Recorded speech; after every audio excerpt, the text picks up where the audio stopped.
नमस्कार दोस्तों, उत्तर प्रदेश में कांवड़ यात्रा से पहले नया विवाद शुरू हो गया है। मुजफ्फरनगर प्रशासन ने आदेश दिया था कि जिले के हर दुकानदारों, फल सब्जी बेचने वालों को ठेले पर नाम बड़े बड़े अक्षरों में डिस्प्ले करना होगा, जिससे कांवड़ियों को किसी भी प्रकार का कोई कंफ्यूजन ना हो सके और कांवड़ यात्रा अच्छे से संपन्न कराई जाए। मगर प्रशासन किस तरह के कंफ्यूजन की बात कर रहा है, यह वह बेहतर तरीके से ही बता सकता है। मगर अब इस आदेश का पालन होना भी शुरू हो गया है और सोशल मीडिया पर सब्जी फल के ठेले वालों और दुकान वालों की तस्वीरें वायरल हो रही हैं।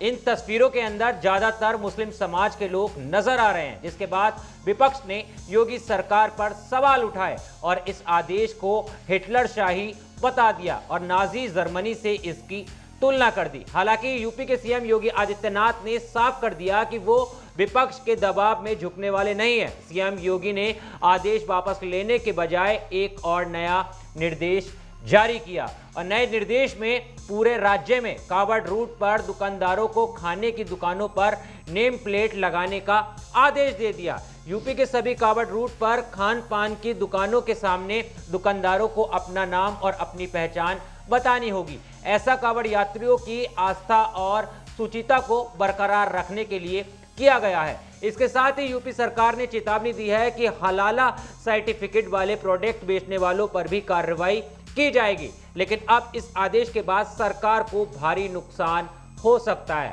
और समाज पर भी बुरा असर पड़ने की आशंका जताई जा रही है, जिसके बाद कई सवाल भी खड़े होते हैं। आने वाले समय में उत्तर प्रदेश के 10 सीटों पर उपचुनाव होने वाले हैं। इस तरह की घटनाएं भारतीय जनता पार्टी के लिए राजनीतिक रूप से ठीक नहीं है। जिन स्थानों पर उपचुनाव होने वाले हैं उसमें से कई सीटें मुस्लिम बहुल्य जनसंख्या वाली हैं। बीजेपी की आंतरिक बैठकों में मुस्लिम बहुल्य सीटों पर मुस्लिम कैंडिडेट खड़े करने की बात हो रही है। क्या ऐसे फैसलों से मुस्लिम समुदाय से पार्टी की दूरी और बढ़ने वाली नहीं होगी?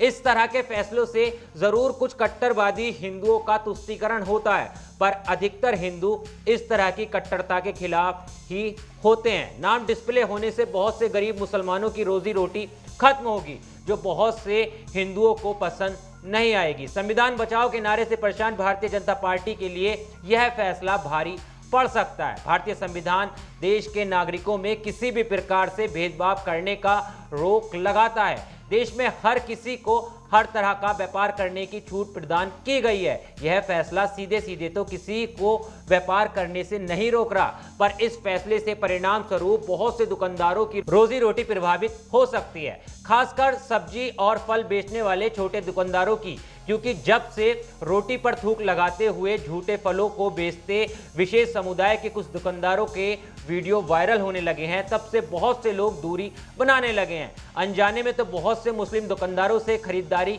लोग करते रहे हैं, पर जब नाम डिस्प्ले होने लगेगा तो बहुत से लोग उनसे सामान खरीदने से बचना चाहेंगे। अगर इस आदेश को कोर्ट में चैलेंज किया जाता है तो निश्चित है कि कोर्ट ऐसे भेदभाव करने वाले आदेश को निरस्त कर देगा। जाहिर है कि इसमें यूपी सरकार की किरकिरी होगी, लेकिन सरकार ने अब यह आदेश पारित कर दिया है और जिसको फॉलो भी किया जाने लगा है। यानी जो बड़े बड़े अक्षरों में डिस्प्ले करने का आदेश दिया गया है दुकानों पर, वो तस्वीरें अब सामने आने लगी हैं और दुकानदार भी अपनी दुकानों पर अपने नाम बड़े बड़े अक्षरों में चस्पा कर रहे हैं। लेकिन इस पूरे मामले पर सरकार ने ये जो आदेश दिया है, इस पर आपकी क्या राय है, आपके क्या विचार हैं, आप इसे किस तरह से देखते हैं? एक बार कमेंट में ज़रूर बताना।